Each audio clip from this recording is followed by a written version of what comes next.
보면서 머릿속에 분류가 돼야지만 결국에 시험지를 풀 수 있다고 그랬어요. 자, 먼저 시작해 보겠습니다.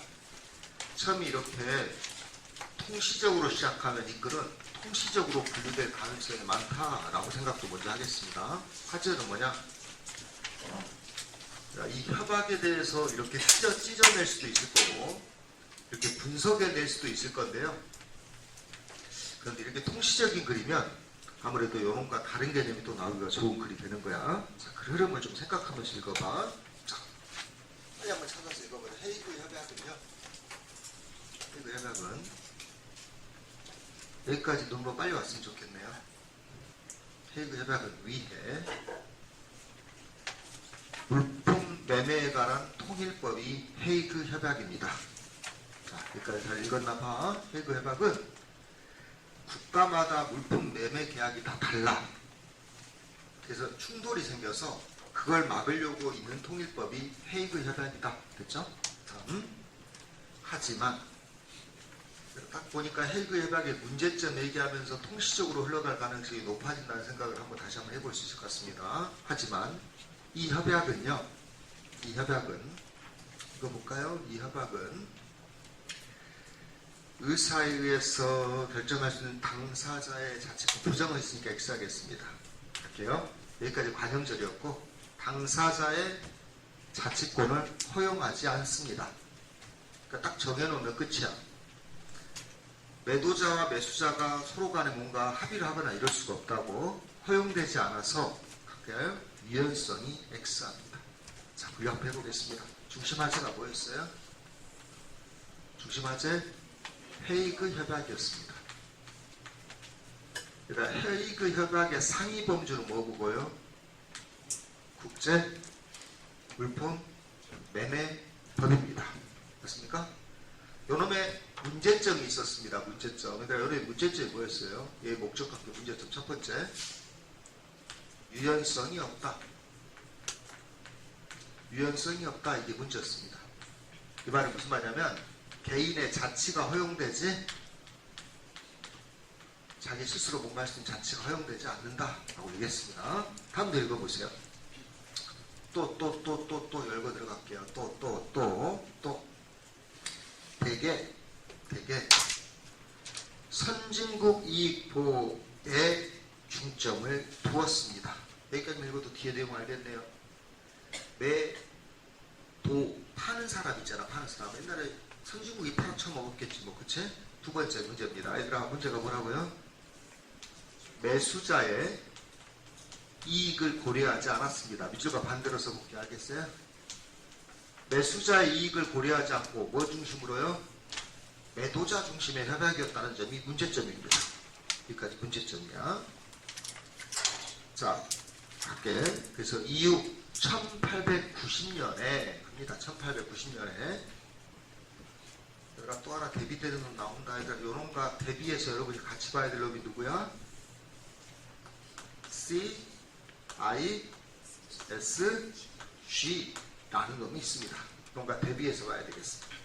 이 두 개의 공통점은 뭐죠? 국가 간 물품 거래에 대한 협약법입니다. 자, 얘들아, 그러면 당연히 이 두 개가 나오니까 이 두 개 머릿속에서 분류하면서 공차 생각할 수 있어야 되겠죠? 공통점은 됐고 차이점은 그럼 뭐겠습니까? 이미 차이점 알고 계시죠? 이제 이걸 풀어 쓰는 것 뿐이겠죠? 이거의 단점이 주어졌다는 건 이거의 특징이 주어진 거하고 똑같죠? 얘들아, 이건 뭐 한다는 거죠? 개인의 자치가 허용되는 유연성이 있습니다. 적용할 수도 있고 안 할 수도 있고 또 매수자의 이익도 고려했다는 측면에서 보시면 되겠죠? 가볼게요. 자, 요 협약은, 요것은요, 박스 B금은요, 요것은 평가를 받으면서 적용되고 있습니다. 머릿속에 저 두 개 구별하세요. 저거 갖고 선제 함정할 겁니다. 알았습니까? 단순한데 니들이 그 단순한 걸 못 뽑으니까 그게 엄청나게 복잡해지는 거야. 최소한 단순화해서 분류 분석을 잘 하라고 해. 자, 이번에 그 뒤로 한번 가볼게요. 자, 읽어놓고 갈까요?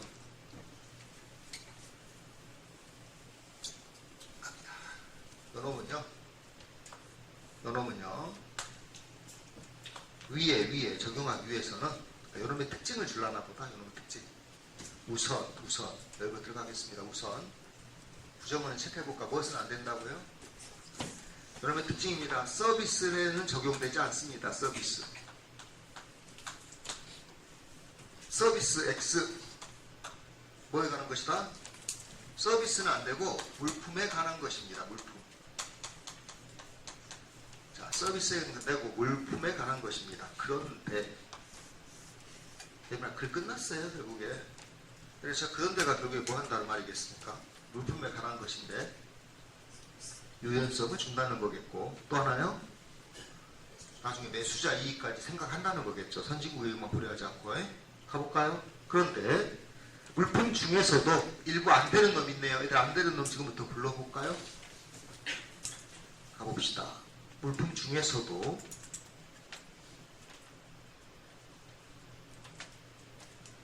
물품 중에 뭐 한다고요?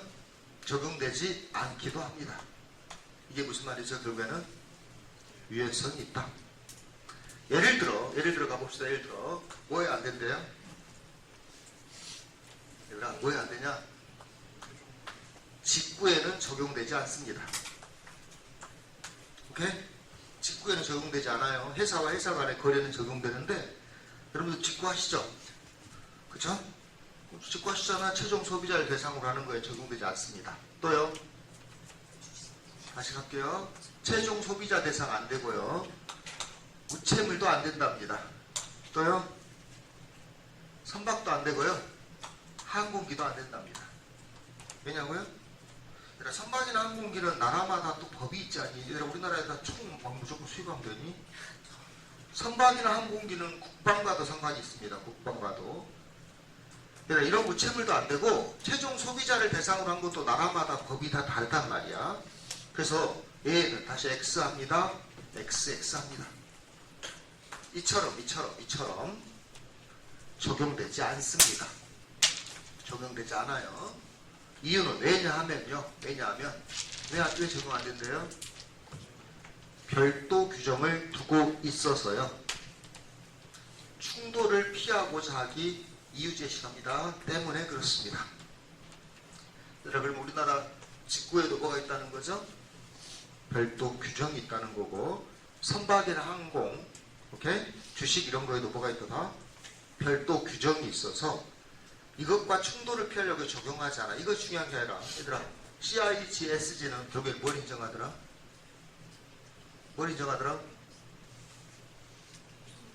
유연성 인정하더라. 걔네 나라마다의 자치를 인정하더라. 이용됐어요? 자치를 인정합니다. 다음 가볼게요. CISG는요, 갑시다. CISG는 체결할 때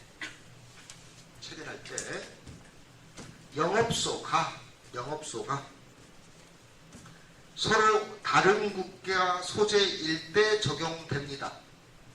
그러니까 우리나라에 있는 미국 기업이 우리나라한테 팔 때는 적용이 안 되고요. 서로 다른 나라의 소재지가 있을 때만 CISG가 적용됩니다. 그 내용 됐나요? 매도인과 매수인의 영업소가 있는 국가, 다시 매도인과 매수인이 모두 CISG에 가입되어 있다면 매도인이 있는 영업소 있는 곳과 매수인이 가입되어 있다면 자동 적용됩니다. 하지만 역시나 또 뭐 한다는 거죠? 적용되지만 원칙이 아니라 뭐가 있다? 이것도 유연성이 있다. 가봅시다. 합의하여서 적용 안 할 수도 있고요. 적용 안 할 수도 있고, 일부만 적용할 수도 있습니다. 됐나요? CISG의 특징 됐나요?